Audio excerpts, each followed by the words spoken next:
It's lovely to be here. Thank you very much, Sir Colin, for providing this opportunity, and to your amazing team for facilitating everything as beautifully as you always do.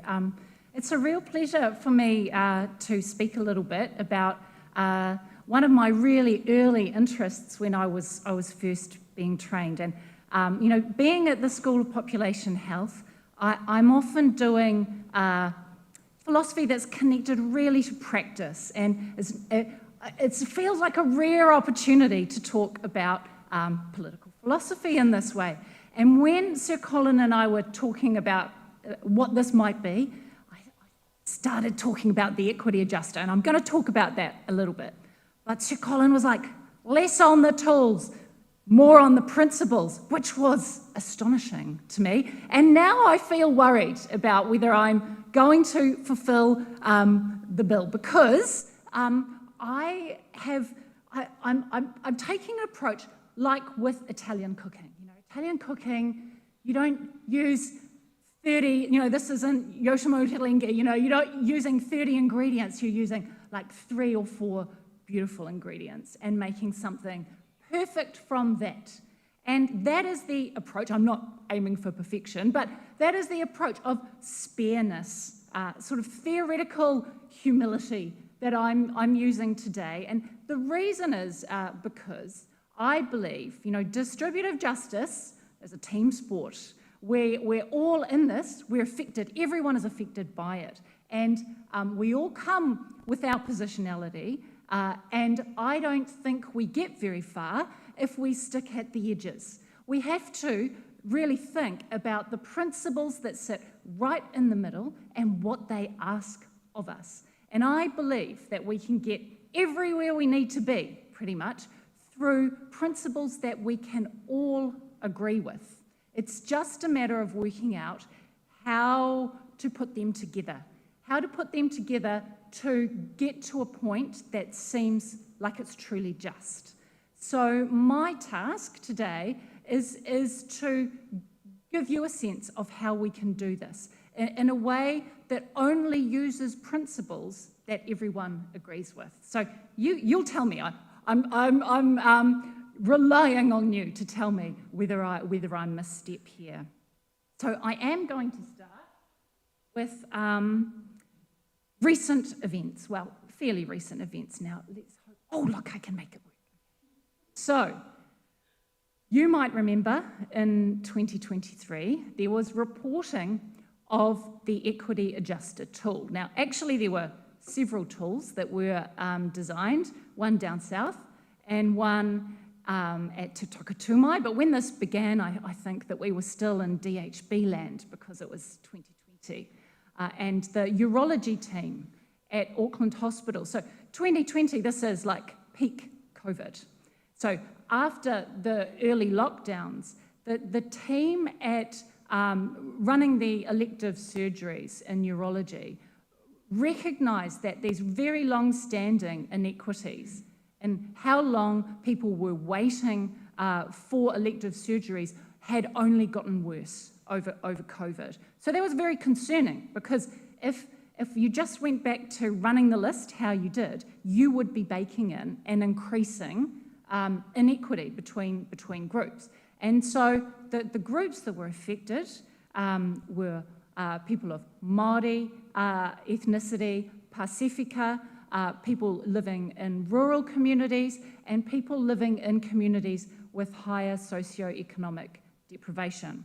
So this small team began thinking about how they might respond to this, and they came up with a plan to devise an algorithm which would modify the scores which have been used in New Zealand since the 1990s, the clinical priority assessment criteria scores that represent a measure of a candidate's clinical need. So you get this score, which essentially puts you into a priority category, and the intention was that there would be this marginal re-weighting for a number of different things. So how long you had spent waiting already, how long you were on the waiting list for, Māori ethnicity, Pacific ethnicity, socioeconomic deprivation in terms of your domicile, where you lived, and if you were in a non-metro location. So the scores would be modified, and based on those adjusted scores, patients would be contacted to book an elective surgery. So that was where it was applied, at the point of booking in for surgery. So that kind of rumbled along for a few years, and then, for reasons that are mysterious to me, in 2023, it became a news event. So there were a few weeks of very highly politicised conversation about the ethics of equity adjustment. Now, this became a kind of political issue, and people split along party lines to a significant extent. And it would be very easy for us to descend into political sniping here. But I think it's a mistake to do that, because there are genuine ethical issues that I think require some pretty careful thought here, and everybody, I think, needs to do that. So what I'm going to do now is lay out the stances as I see them. So what we really need to be thinking about, because it's interesting what was picked up in the debate. As you'll see, the adjuster had a number of targets, but the only target for criticism was ethnicity. So I heard various people saying, oh, it's fine to adjust for rurality and for deprivation. The issue is ethnicity.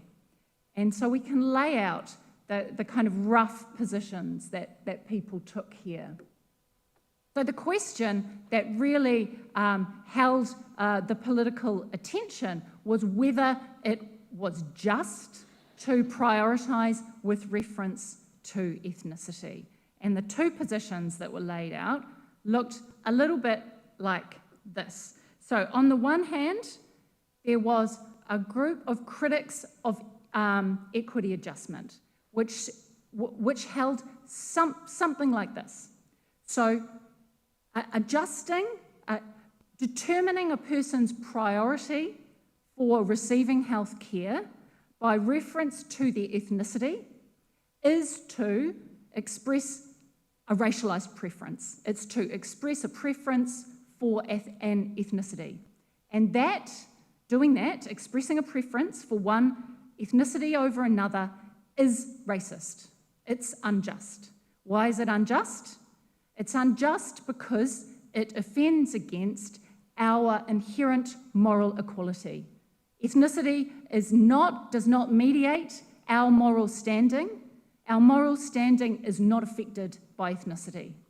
So, prioritising between patients based upon ethnicity is racist, and it's wrong, and it should stop. And that is almost a verbatim quote from some of our leaders about the equity adjustment tool. So that's one position. And then on the other side, there is a position that goes a bit like this. So it's very convenient to edit out all the ways that ethnicity does, in fact, mediate our access to health.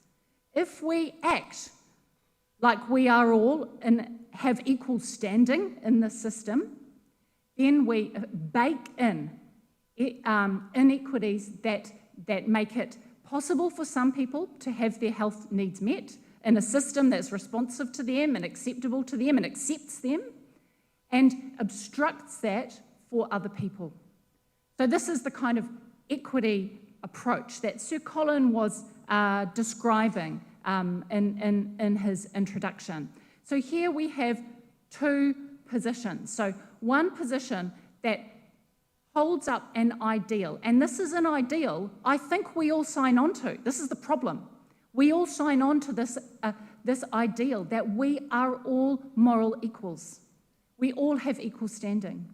So if you take that ideal and think about justice from the perspective of that ideal, so that justice means that you act according to that ideal, then it looks like equity adjustment is unfair, it's unjust. But if you take the stance that we live in a non-ideal world, so there's no point in pretending otherwise. So doing something just doesn't mean adhering to an ideal that is not expressed in the world around us. It means we try to deliver that ideal rather than trying to act according to an ideal that is in fact not present. So how do we navigate our way between these things? I think many people felt very caught about what their values required of them in this discussion. And it becomes tricky. Why does it become tricky? Well, it becomes tricky for several reasons. So firstly, there is a question here about distributive justice. And distributive justice is not something that is taught at schools. And fewer and fewer people do humanities and philosophy at university. Most people do not know much political philosophy. So you feel like you're having to take a position on something you don't have any grounding in, which is a scary thing. So that's the first reason. It feels hard to know where your position is or how to navigate through this. And the second is, you can be trained in political philosophy. I'm trained in political philosophy.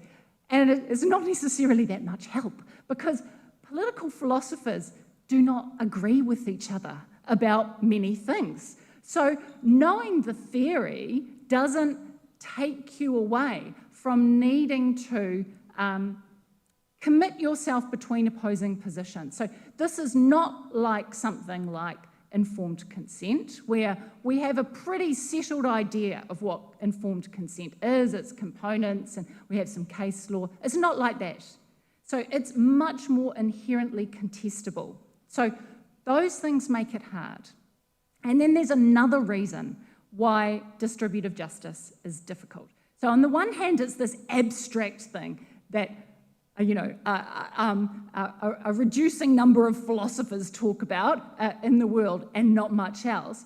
But on the other hand, it's something that we all live and breathe from very early on. So I have children, I was a child, and one of the things that I'm endlessly fascinated by is how attuned tiny children are to distributions. It's like we are hardwired to work out who is getting the most here. So if you have ever, for instance, cut a cake when kids have been watching you, and then ask them to choose a slice, so before they know numbers, before they know that fractions exist, they can detect the biggest slice. And that is the slice that they want. And if they don't get that slice, if their brother gets that slice, how come he gets the biggest slice? So from very early on in our life, we are thinking about justice. We're thinking that unequal distributions stand in need of justification. So we think you have to give an explanation of this. If we are not all getting exactly the same, why not? And that justification has to be compelling to us. It has to be something that we accept and we feel fairly treated by. So distributive justice is both abstract and it's both highly personal. It's something we encounter from our very first experiences of being in groups. It's relational. It's about how we stand in relation to other people. It is about our material capacity, and it's what we can call rivalrous. So it puts us in competition with other people. So it is difficult in that way. So we bring all of this swirl of, oh God, I don't know anything about distributive justice, but I hate being treated unfairly, to this kind of kōrero about equity adjustment. And then within that debate, there is a whole lot of political agendas playing out. It's no wonder it became a bit messy. So what I am going to do is just take, because I think about this like a Jenga stack, that is any moment it's going to topple down. And I'm just going to take one little block from that. And the little block that I'm going to take is this question, really.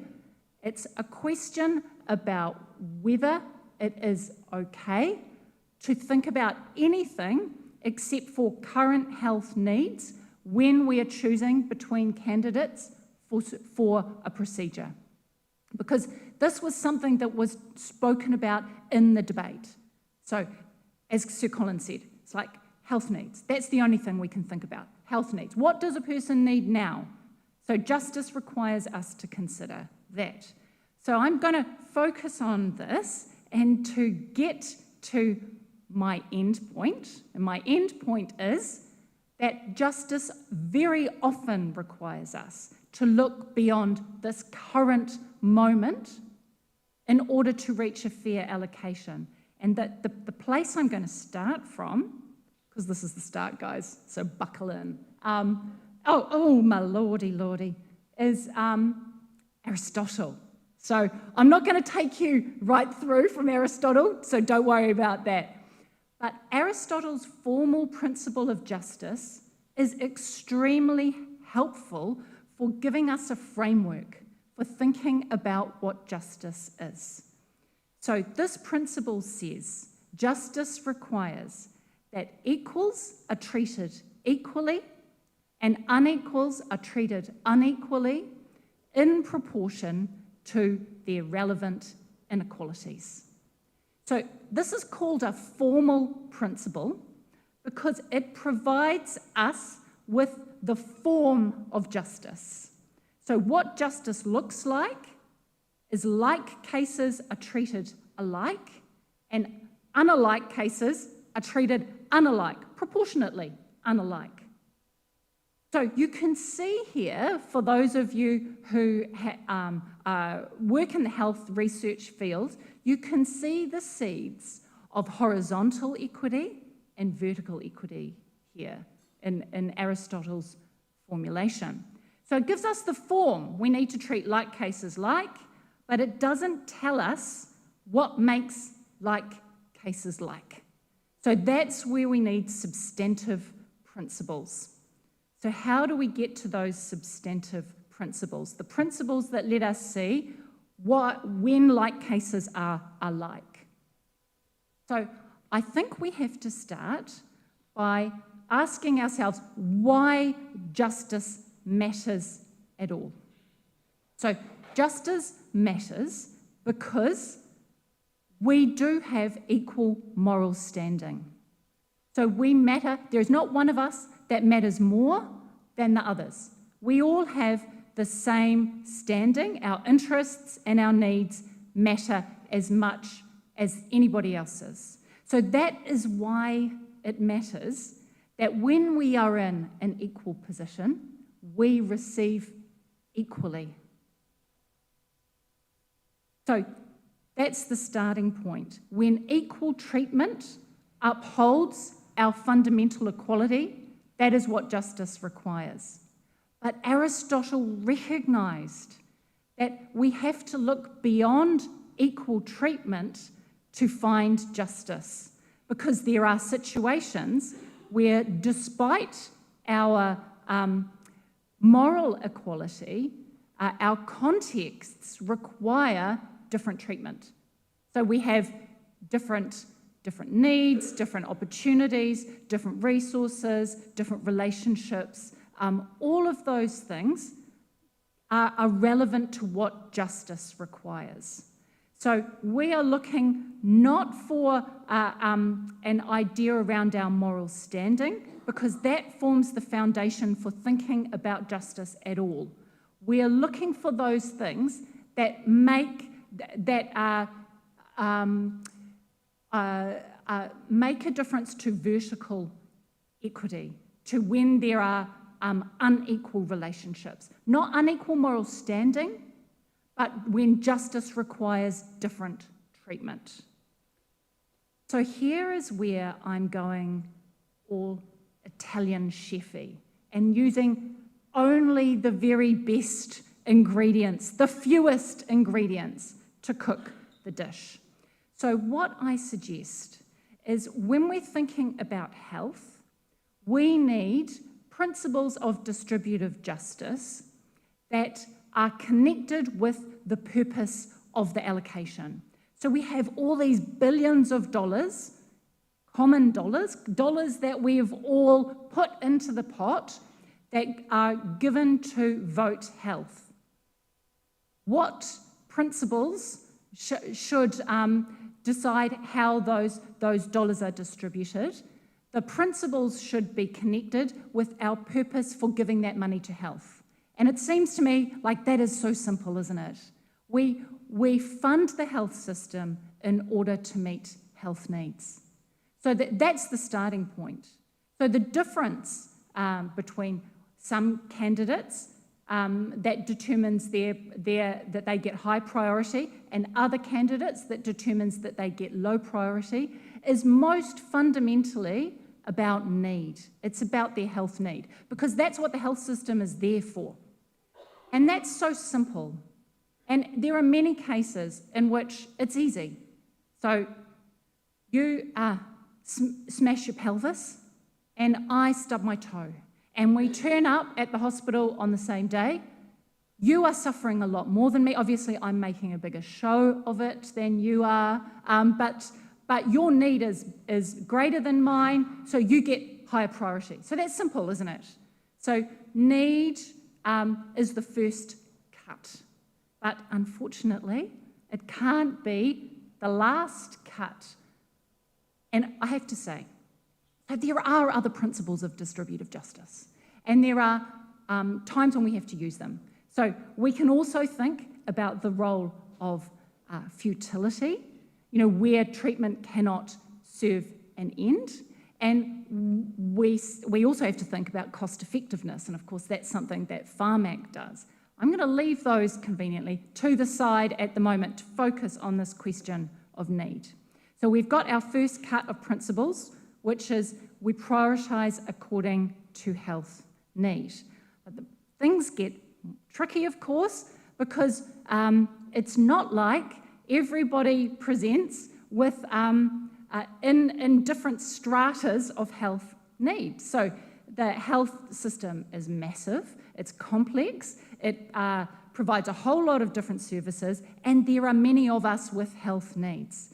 So it can be the case that you might not be the only one with a smashed pelvis who rocks up to A&E that day. So maybe there's 10 of you. So then you've all got the same level of health need. How do we decide how to prioritise between you? So there we've got the strata of health need. What is our next principle? We need another principle for determining when you're all equal with need, who goes first? Now, there is a very uncontroversial starting point here, which is the duration of your need. Let's say how long you've been on the waiting list.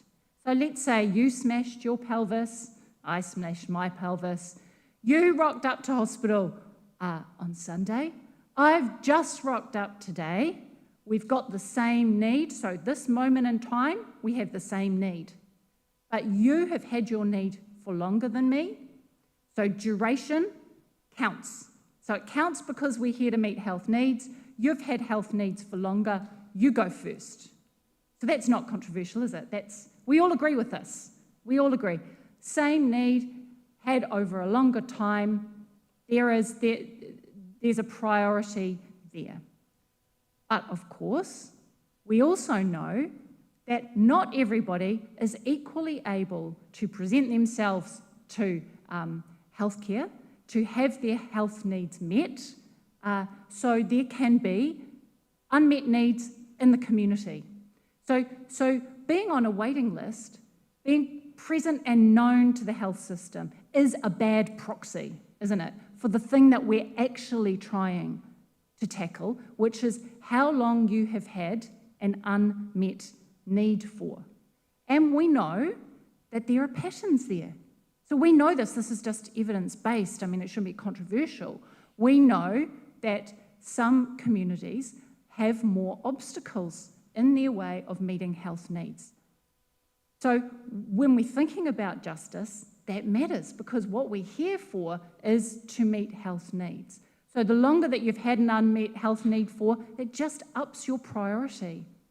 Now, I think that this is interesting, because that is all the equity adjuster requires. The equity adjuster was simply responding to evidence that some people were waiting longer to have their health needs met. So you do not need other principles to argue for a need, an adjustment as a requirement of justice. Okay.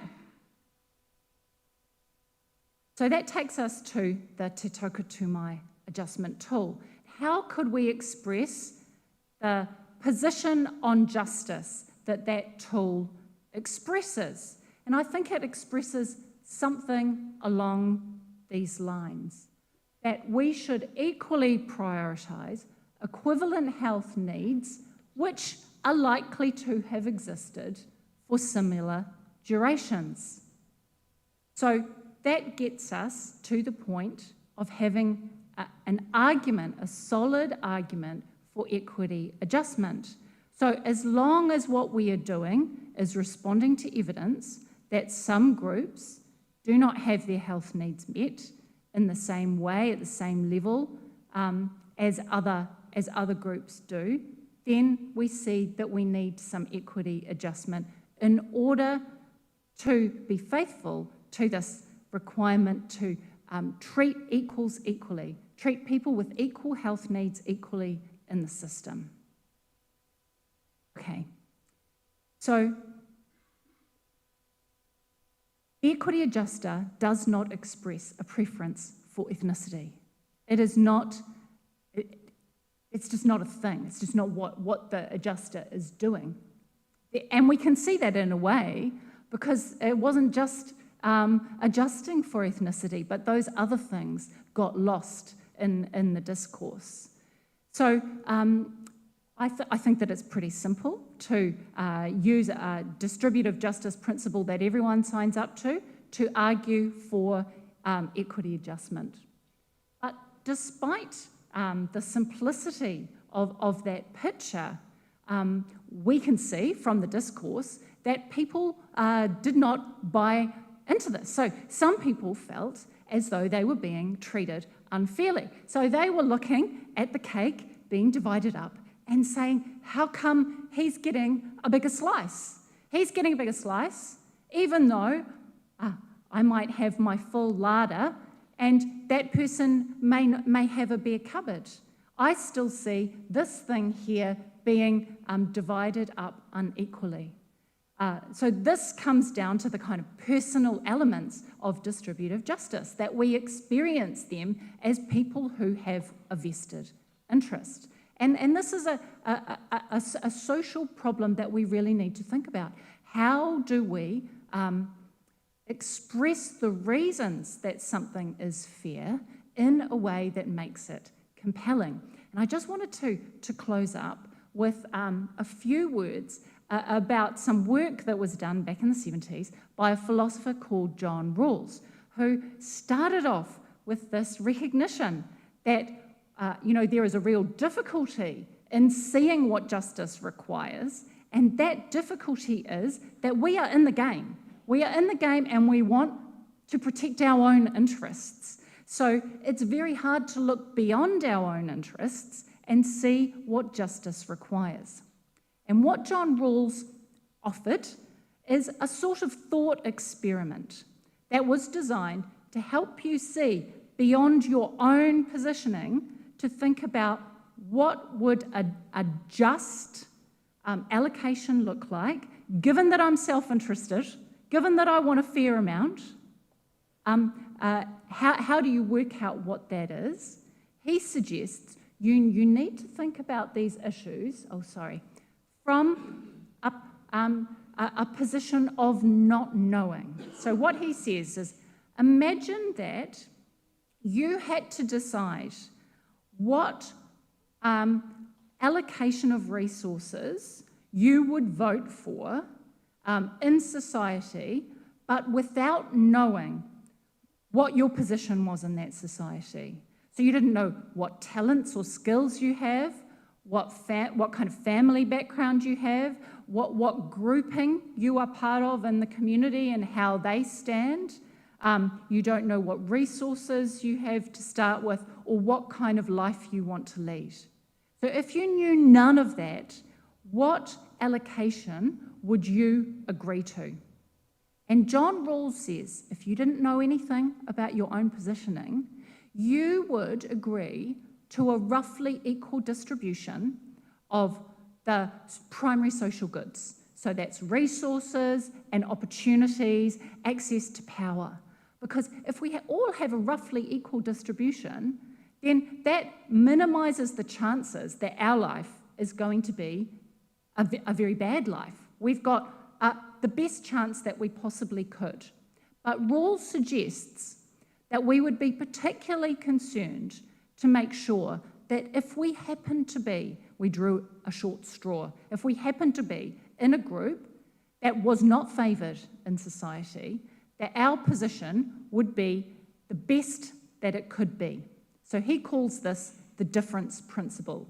So he suggests what we would agree to if we didn't know where we were on the board is we would agree to an equal distribution, allowing unequal distributions only where that favours the worst off. Difference principle, or maxi-min. So that gives us a way of thinking. I'm interested to see what you think about John Rawls there. A way of thinking about what justice requires, which accepts that we are all affected by this, but asks us to look beyond our own interests. And I think, Colin, I should stop. Do you think? Kia ora.